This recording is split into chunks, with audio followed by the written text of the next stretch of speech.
اشہد ان لا الہ الا اللہ واشہد ان محمدا عبدہ ورسولہ اللہم صلی علی سیدنا محمد وعلی آل سیدنا ومولانا محمد وبارک وسلم۔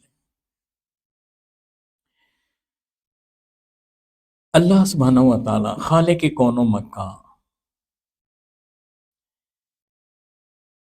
اللہ سبحانہ وتعالی کریٹر ہے، اور باقی تمام کائنات، تمام مخلوقات، کریشن، وہ خالق ہیں اور بندے اس کی مخلوق ہیں، کائنات اس کی مخلوق ہے، وہ معبود ہے اور ہم سب عبد ہیں۔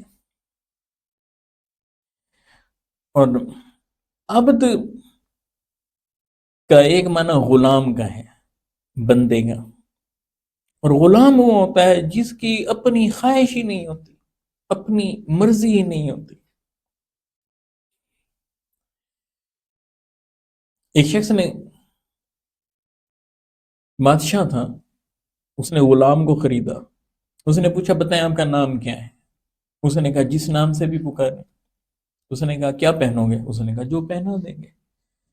اس نے کہا کیا کھاؤ گے؟ اس نے کہا جو کھلا دیں گے۔ اس نے پوچھا کیا پیو گے؟ اس نے کہا جو پلا دو گے۔ اس نے کہا کہاں ٹھہرو گے؟ اس نے کہا جہاں ٹھہرا دو گے۔ بادشاہ نے کہا بھی تو بڑا عجیب ہے، میں جو بات پوچھتا ہوں تو جواب میں مجھ پہ ڈال دیتا ہے کہ میں جو چاہوں۔ تو اس نے عرض کیا کہ حضور آپ آقا ہیں، میں غلام ہوں، اور غلام کی بھی بھلا کوئی اپنی خواہش ہوتی ہے؟ اگر غلام کی اپنی خواہش ہوتی غلام کی اگر کوئی اپنی خواہش ہوتی تو پھر وہ غلام رہتا، پھر تو میں اپنی مرضی کرتا نا، پھر تو میں بااختیار ہو جاتا، پھر تو میں مختار ہو جاتا۔ اور بندہ مومن بھی ایسے ہی ہوتا ہے۔ اگر حقیقت آپ دیکھیں نا تو بندہ مومن عبدیت کے اس مقام پر فائز ہوتا ہے جہاں وہ اپنے آپ کو ختم کر دیتا ہے۔ کس کے لیے؟ اللہ سبحانہ و تعالیٰ، اپنی میں کو ختم کر دیتا ہے۔ کس کے لیے؟ اللہ سبحانہ و تعالیٰ کے لیے۔ ہر چیز میں اللہ کی خوشی کو دیکھتا ہے، اللہ کی رضا کو دیکھتا ہے۔ کوئی چیز ملنا ہو تو اللہ کی عطا کو دیکھتا ہے۔ اس کا تعلق اللہ سبحانہ و تعالیٰ سے لگ جاتا ہے، وہ اللہ سے جڑ جاتا ہے، اللہ سے جڑ جاتا ہے۔ اسے ارد گرد کی پھر خبر نہیں ہوتی۔ قرآن مجید کہتا ہے کہ بندہ مومن اللہ سے ٹوٹ کر محبت کرتا ہے، والذین آمنوا اشد حبا للہ، ایمان والے اللہ سے شدید محبت کرتے ہیں، محض محبت نہیں، شدید محبت۔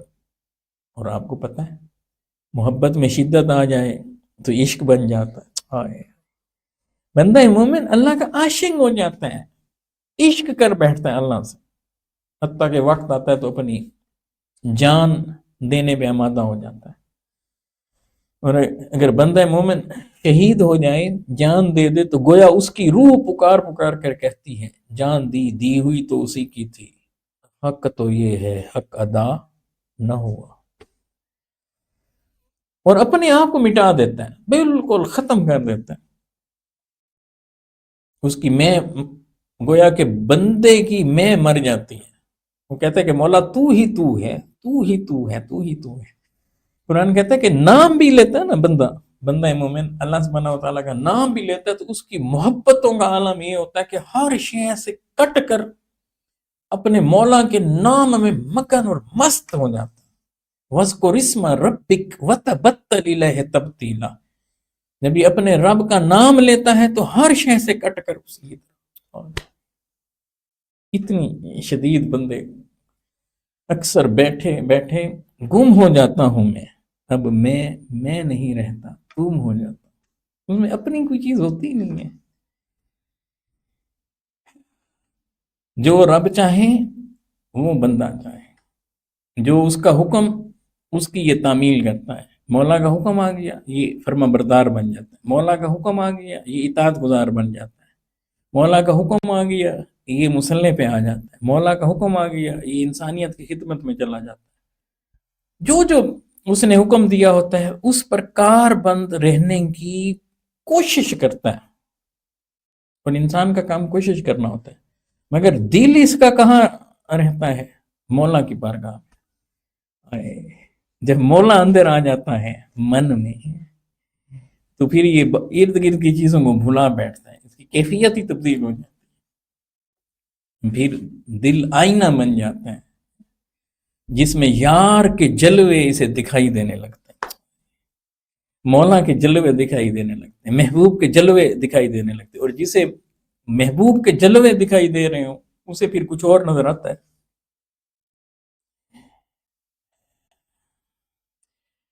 حضرت حبیب بن عمیر رحمہ اللہ تعالی رومیوں کے ساتھ جنگ ہو رہی تھی. یہ 10 لوگ تھے، رومیوں نے انہیں پکڑ لیا. تو رومی سردار نے 9 لوگوں کو قتل کر دیا. جناب حبیب بن عمیر رحمہ اللہ تعالی علیہ کے ساتھ جو 9 اور ان کے ساتھی تھے ان کو قتل کرا دیا. حبیب بن عمیر رحمہ اللہ تعالی علیہ بڑے قداور، بڑے حسین خوبصورت. تو رومی سردار نے جب انہیں دیکھا تو کہا کہ نہیں انہیں نہیں قتل کرنا. اب اس نے ایک آفر کی جناب حبیب بن عمیر رحمہ اللہ تعالی علیہ کو کہ اگر آپ عیسائی ہو جائیں نا تو میں آپ کو قتل نہیں کراؤں گا. وہ خاموش رہے. کہا کہ اگر آپ عیسائی ہو جائیں تو آپ کو قتل بھی نہیں کراؤں گا، جان بھی بخش دوں گا، اور اپنی بیٹی کے ساتھ آپ کی شادی کراؤں. وہ خاموش. حبیب بن عمیر رحمہ اللہ تعالی علیہ کو دیکھیں آفر دے رہا. کہا کہ اگر آپ عیسائی ہو جائیں، اسلام چھوڑ دیں، دین چھوڑ دیں تو جان بھی بچ جائے گی، اپنی بیٹی سے شادی بھی کراؤں گا، اور آپ کو روم کی بادشاہت بھی دے دوں گا. جناب حبیب بن عمیر رحمہ اللہ تعالی علیہ نے ان آفرز کو ریجیکٹ کر دیا. مجھے یہ نہیں چاہیے. یار اس نے خوبصورت ایک محل بنوایا اور پھر وہاں شراب کباب یہ ساری لوازمات جو تھے وہ رکھوائے. اس خاتون کو بھیجا.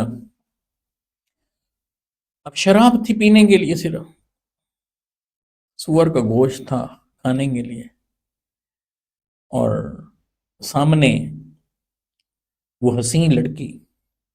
اب وہ انہیں اپنی طرح متوجہ کرے، مگر حبیب بن عمیر رحمہ اللہ تعالی علیہ سر اٹھا کر دیکھیں بھی نہ، اچھا کھائیں بھی نہ، پیئیں بھی نہ. اس نے بڑی کوشش کی، 1 دن 2 دن 3 دن. تو اس لڑکی نے کہا، اس شہزادی نے، بادشاہ کی بیٹی نے، اس نے کہا کہ میں تمہارے سامنے کھڑی ہوں، اتنی حسین ہوں، اتنی خوبصورت ہوں، یہ شراب موجود ہے، کھانے پینے کے لیے ہر چیز ہے، نہ آپ نے ادھر مجھ پہ نگاہ ڈالی ہے، نہ کچھ کھایا ہے نہ کچھ پیا ہے. شدت پیاس، شدت بھوک، اور سر بھی نہ اٹھائے. تو اس نے پوچھا ایسی کیا بات ہے، تاکہ کوئی مجھ سے بھی زیادہ ہنسی ہے. کہا ہاں ایک ایسا ہنسی ہے، لا تاخذہ سنۃ ولا نوم. ایک ایسا ہنسی ہے کہ جس سے میں نے محبت کی ہے، اس کی محبت میں، اس ذات کی محبت میں جسے نہ اونگ آتی ہے نہ نیند آتی ہے، جو ساری کائنات کا مالک و مولا ہے. ایک لمحے کے لیے بھی میں اللہ سبحانہ و تعالیٰ کی خاطر اسلام کو نہیں چھوڑ سکتا. بادشاہ نے کہا نا کہ اس نے کہا روم کیا، عرب کیا، مجھے ساری دنیا کی سلطنت بھی دیتے. تب بھی میں ایک لمحے کے لیے اللہ کے دین کو چھوڑنے والا نہیں۔ آپ اندازہ کریں وہ حسن کیسا حسن ہے جس کے لیے دنیا کے حسن پر نگاہ نہیں ٹھہرتی، جس کے لیے حرام کے بندہ قریب نہیں جاتا، حرام کھانا نہیں کھاتا، شراب نہیں پیتا، جس کے لیے بندہ ادھر ادھر تکتا نہیں ہے، کیونکہ جس کی نگاہ کے سامنے حسن لم یزل آ جائے، وہ تو اپنے مولا کا صرف نام لیتے ہوئے ہر شے سے کٹ جائے۔ وَاذْكُرِ اسْمَ رَبِّكَ وَتَبَتَّلْ إِلَيْهِ تَبْتِيلًا، اٹھتے بیٹھتے جس کی زبان پر اللہ کا ذکر ہو، جس کی جبین اللہ کی بارگاہ میں جھکی رہتی ہو، سجدوں کی لذتوں سے آشنا ہو، تہجدوں سے آشنا ہو، پچھلے پہر جو اٹھ کر اپنے رب کو منانے والا ہو، جسے یہ معلوم ہو کہ دنیا کی زندگی تو تھوڑی سی ہے، تھوڑی سی ہے، یہ کسی نہ کسی طرح سے کٹ جائے گی، پھر آگے چلیں گے تو حسن مولا کو تکیں گے، کسی طرح سے رب راضی ہو جائے، رب راضی ہو جائے تو وہ ہر چیز کو بندہ چھوڑ سکتا ہے، مگر وہ بندہ اپنے مولا کو نہیں چھوڑ سکتا، اپنے رب کو نہیں چھوڑ سکتا۔ اللہ سبحانہ و تعالی ہمیں اپنی ایسی ہی محبت کی لذتوں میں سے کوئی ایک لذت ہی عطا کر دے، ایسی محبت کے سمندر میں سے چند قطرے ہمیں بھی عطا کر دے، اور اپنے محبوب مصطفیٰ صلی اللہ علیہ وآلہ وسلم کی محبت عطا کر دے۔ اللہم صلی علی سیدنا و مولانا محمد وعلی آل سیدنا و مولانا محمد وبارک وسلم۔ السلام علیکم ورحمۃ اللہ وبرکاتہ۔